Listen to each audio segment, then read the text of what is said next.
said you're fasting for how many days?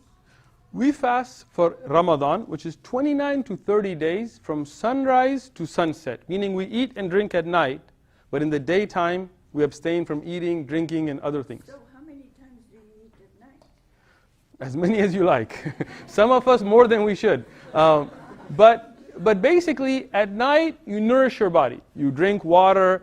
Personally, I'm really bad about hydration. I don't drink water. Go days without water. But in Ramadan, I'm hitting those water bottles. See, you already got the joke.